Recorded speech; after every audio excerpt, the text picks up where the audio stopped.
So over the last year, I've come to an alarming realization when it comes to the gaming community that, for the most part, on average, logic is being thrown out the window. Let's talk about this.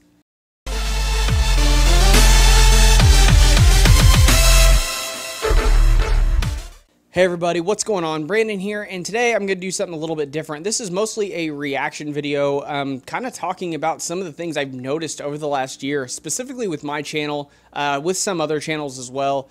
But if you've noticed a lot with a lot of my videos, if you've been following me for a while, with a lot of my videos, I do a lot of things fact-based or logic-based or analytic-based. I do a lot of things that are based on numbers, and like just the consumer market when it comes to sales on games, how things work, the patterns developers follow. If you've gone through any of my videos, I do a lot of analytical stuff, and it's usually fact and logic based stuff. I don't usually put a lot of emotion into it. So most of the arguments I make or some of the cases I make, especially with the topical discussions, are more geared towards analytics and logic than it is my personal opinion on the matter, really.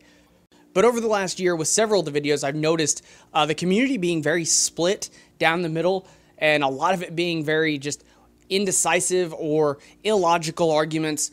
And I'm really baffled by it a little bit, because in some aspects, it kind of offends me that some people would be so rude as to be so angry over something that's just a logical argument towards a point, rather than give a counter argument as to why that is actually wrong. More specifically, with the last video that I did where I talked about what could go wrong with the Microsoft allowing keyboard and mouse, I prefaced at the beginning of the video and at the end that the biggest control point of that whole argument was Microsoft's stance on it, how they were not going to regulate it at all, and that they were going to allow the developers to decide how they wanted to use that feature. So the whole video was based on how this could go wrong. But, you know, it's getting so many dislikes because, obviously, guys, developers have never, been given an inch and taken a mile when it comes to their consumers. I mean, that never happens, and it's not like we've had any other instances where something went from being regulated to unregulated and the, general public freaked out. So, yeah, it does kind of blow my mind when people watch something like that. When I wasn't mean, I didn't even say I didn't like the idea of mouse and keyboard support. I do support the idea, and I think it should be there. I just think it should be regulated, and I think that's what the whole point of the video was how it could go wrong because it's not being regulated. And it's getting so many dislikes because people just say, "Oh no, this is awesome. We can't wait. We're glad we have mouse and keyboard support." Okay, that's cool, but that doesn't mean it won't go wrong in some games. It's not being regulated at all. You can't tell me that this is going to be 100% foolproof. There's a reason mouse and keyboard was never put on console before. It wasn't because it was impossible to do. It's been possible to do forever. The SDK for the Xbox has mouse and keyboard support. My Xbox has had mouse and keyboard support for games for the last several months. And it's not that it's not possible to do. It's just there's reasons it wasn't implemented before. So the video was more going over those reasons and what could actually go wrong with it. But I think a lot of people took offense to it because me saying things could actually go wrong, and I'm not really sure why. And another thing going on, I decided to do an experiment the other day, a social experiment, mostly to see what kind of people or what people were thinking and if their minds changed based on the information they were given. Now, I did a poll the other day, and I said, if you have a favorite pizza place, and that pizza place decides they are going to add cheese sticks to the menu, but they are still going to be making pizza, is this a bad move for the pizza place? And it got 88% no, WTF, 13% yes. And that is what's mind-blowing to me is if you switch things around, I wasn't talking about a pizza place. I was referring to if you have a favorite pizza place, if you have a favorite game developer, Blizzard, and they make your favorite pizza, PC games. If they decide to add cheese sticks to the menu, mobile games. Is this a bad move? 88% of you said no without realizing that it's the exact same thing, just swapping out a few different words. It's the same concept. And that's another video or series of videos. I did 2 videos on the topic where logic is just thrown out the window.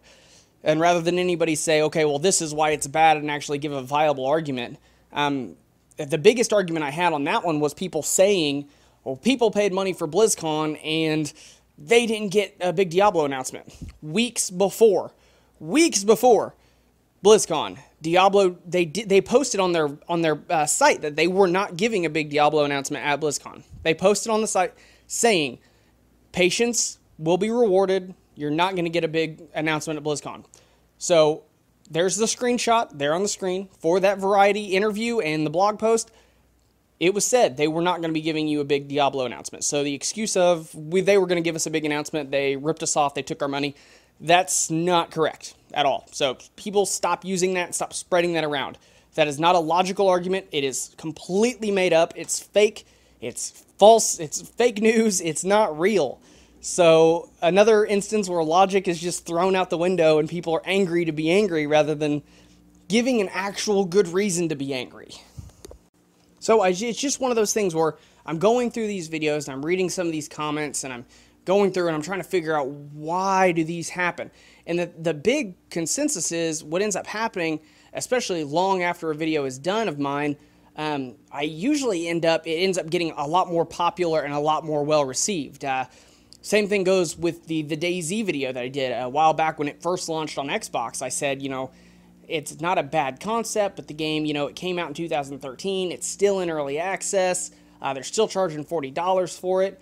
It's very broken on the Xbox right now. I just don't recommend it right now for $40. And, it got a lot of hate when I initially posted it. It even got botted, where I was getting every time somebody would like it, somebody would dislike it. And it turns out whenever I disabled viewing of the likes and dislikes, it stopped getting botted and it fixed itself. But now it's overwhelmingly positive and hardly any negative based on the amount of views it's got now. And that's just because time has gone on and people realize, well, crap, they promised us an update in September. That never happened. This guy said that in the video that they keep promising updates that they don't deliver on. Well, he said it. He was right, and this ends up happening. So it's another one of those instances where I based everything on just facts and patterns and said, this game's been out since 2013, guys, and it's still not got any of those things they've been promising you, so I wouldn't spend $40 on it yet. And a lot of the arguments against me were, well, they're giving those updates in September. And in September came around, and now we're into November, and those updates still aren't there. So it's one of those things where if you watch my videos, understand that I look at things from a business aspect and just an analytics aspect and logic. I look at patterns that developer's done, similar other developers have done, and I try to base everything I say off of that. Now, if I'm doing a review of a game, that's not the same thing as these topical videos that I do. When I do a review of a game, that's me actually playing the game and giving my thoughts on it. But when it comes to things that are topical and I'm giving my opinion on things, I base everything off the knowledge that I have in front of me and the knowledge that I have of knowing the companies and knowing their practices and knowing the market and knowing the patterns. So if you watch my video and you disagree with me, that's fine. But at least give me a reason why you disagree and give me an actual argument that doesn't, immediately get contradicted by something I've already said. So that's all I got to say on that matter. Again, this was just a quick video podcast thing I decided to throw together today, mostly to get just some opinions on, from my viewers and my subscribers, and it's not, I don't want you guys to take it as I'm trying to be, offensive or, I'm trying to argue with you. It's that I really do want, if you're going to disagree with me, I just want a good, verifiable reason why you're disagreeing or, some counterpoints. It's one of those, it's just one of those things where you say you disagree, but then don't give me a reason why you disagree. I mean, like I said, the biggest one with the Diablo video was people screaming they were owed a Diablo announcement because they bought tickets to BlizzCon, which was 100% false. And, after that, nobody gave me any other arguments besides that, even on Twitter and everybody arguing about it. I mean, even Boogie brought it up again last week, and I had to screenshot him the article that said they were never promised Blizzard never promised them any kind of Diablo news at BlizzCon, and I challenged anybody to show me anything that said they were getting a Diablo announcement before they bought their tickets, and nobody's provided me with a single piece of evidence. So everybody needs to understand that when I do these videos, I do it based on facts and analytics. And if I'm proven wrong with facts, I am more than welcome to say, oh, whoops, I was wrong. But don't come to my channel and argue with me and not give me any type of actual counterpoint or non-fact-based argument. Just saying you're mad because you're mad is not a fact. It's not logic. So understand that, please. And when you watch my videos, understand that I don't do it based on my personal opinion. I do it based on all the information that I have. So thank you guys for watching, and I will see you guys next time.